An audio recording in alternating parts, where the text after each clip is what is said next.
Today I want to tell you guys a story. You may have noticed for the last year or so, I have hardly been making videos on any social media platform at all. The main reason for that is I've been focusing on getting better at taking photos. I've always loved photography. I've always wanted to get better at it. I've always wanted to really push myself to become a better shot, to look for different things within an image and shoot in a bunch of different situations and scenarios. Get more flexible as a photographer. That's kind of been my goal for the last year. A lot of what I've been doing with that has been with airplanes. Airplanes are a subject that moves around in a lot of different ways. There are a million different angles that you can get. There are a lot of different circumstances. Each airport's very unique, things like that. And I really like all of those aspects. There was a lot to play around with airplanes. So I started going and looking for interesting airplanes, anything that caught my eye,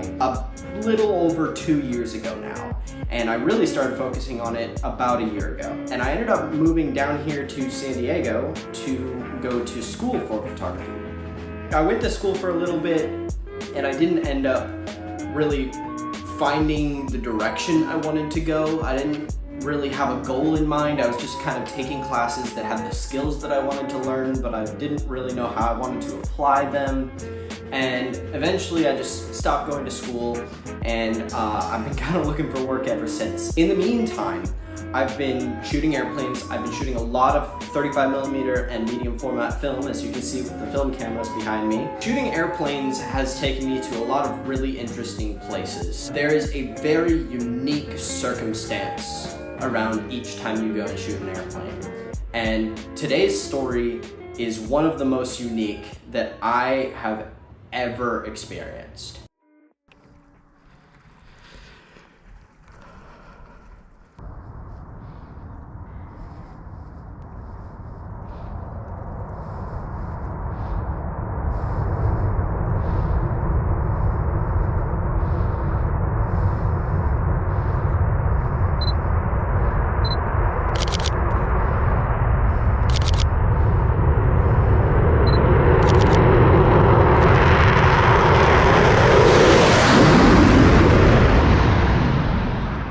I'm sure most of you are familiar with the Blue Angels, the US Navy's aerobatic display team. They do perform shows all over the country during air show season every year, but in their off season, they're training. They're getting better at their maneuvers, their formations, things like that. They train in a few different places. They train out in the desert here in Southern California, and they also train in Pensacola, Florida. They also train at Naval Airfield El Centro in El Centro, California. A buddy of mine, Hassan, hit me up when they were going to have their first training over the base. So they train out in the desert for a while, kind of away from everything, and then eventually they come to the base and then they end up going to Pensacola later. Their first training or practice over the base is a really cool one to go see. They're not completely into their element yet. You see a lot of little mistakes here and there, and it's not something they're used to seeing at the actual shows, because by showtime, they've had a lot of practice, they've had a lot of training, and they've put it together, and they're a little bit more tight with their formations. And it's super cool for me to go and see the actual practices and the trainings and the little mistakes here and there.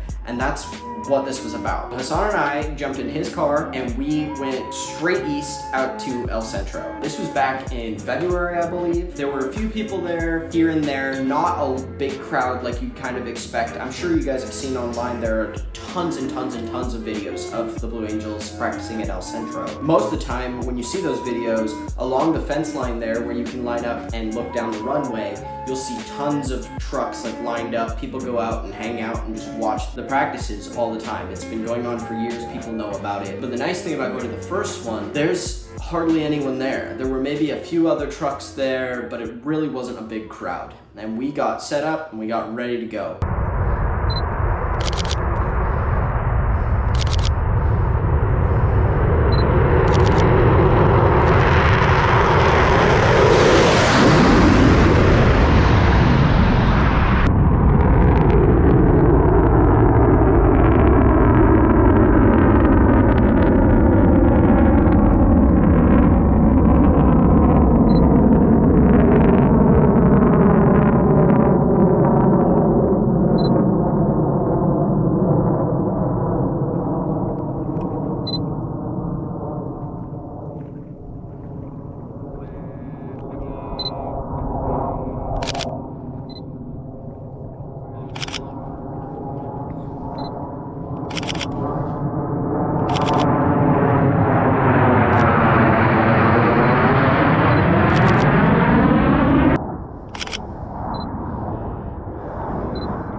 so glad I was with Hassan for this because he is a Blue Angels fanatic. The guy knows everything about that team, and he knows all of the maneuvers, which order they do them in, and those were things that I personally didn't know because I was many years into photography, but I was only maybe a couple years into airplanes and learning about airplanes and how things work, so I didn't know any of the Blue Angels routine, despite having seen their shows before. I didn't know any of the actual routine like as precisely as Hassan did. So it was nice to have him like calling out maneuvers to me the entire time. He would yell out what was coming up next each time they did something.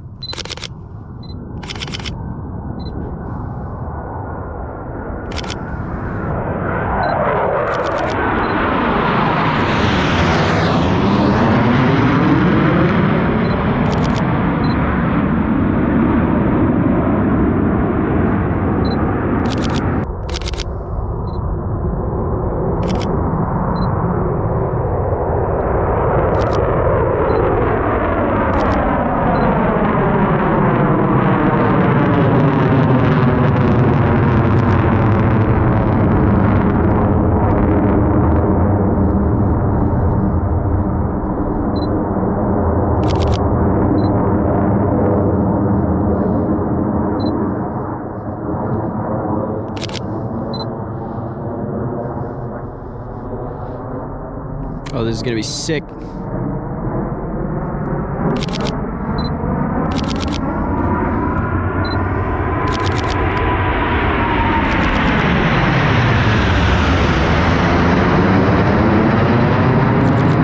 So the diamond goes up first. So those are just the 4 airplanes in the diamond formation. We saw a lot of the diamond maneuvers, and it's always cool. There were a few of them that were kind of messed up. There's one where the 2 airplanes in the center separate and then roll inverted, and the other 2 stay upright. I'm sorry, airplane people, I don't know the exact names of these maneuvers. I'm sure someone in the comments will tell me. When they did that maneuver, the spacing was all kinds of off. It was all over the place. Early in the off season, it's to be expected, but I'd never seen that before because I've seen that maneuver done so many times over the years, but I've only ever seen it like mid-show season when they're really starting to get it down and get it just where they want their airplanes, get their timing right, get their spacing right. And it was weirdly really cool to me to see the Blue Angels not get it right.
diamond came back down, the solos decided to go out. They did their takeoff and did some of their maneuvers as the opposing solos, and those were some of my favorite photos from the entire day. The solos came out really, really, really nice because it's a lot easier to focus on one airplane when you're taking photos than if you're focusing on 4. Each time they would oppose, so go opposite directions, you'd only be focusing on one at a time if you're at the end of the runway. So those were some of the photos that I was pretty happy with.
I went into that day not knowing what to expect photos-wise. I knew what the location looked like, I knew what El Centro looked like, I had seen a few videos of these practices before, but I didn't know what shots I was going after. And it wasn't the best light that day, it was pretty overcast, but I feel like I came out of that with a few photos that I'm really, really happy with.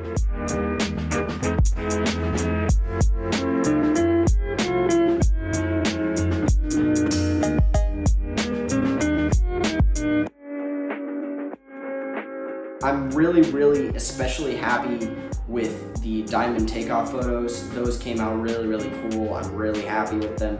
Even if they fully made me nearly fall off my ladder as they came over, like those photos I've been waiting to take for literally years, and it felt incredible to look down at my camera and scroll back and see what I got, because those 3 shots of that takeoff were probably my best 3 shots all day. It was a good day out. I think after that we just ended up going and getting some food, and then I think we just ended up driving back to San Diego, and that was the entire trip. I will probably end up back at El Centro at some point. It was too cool not to do again. I'd love to see some of the Thunderbirds practices out there when the Thunderbirds are there, because they use that base sometimes too. I'd love to see that. Man, what a cool day.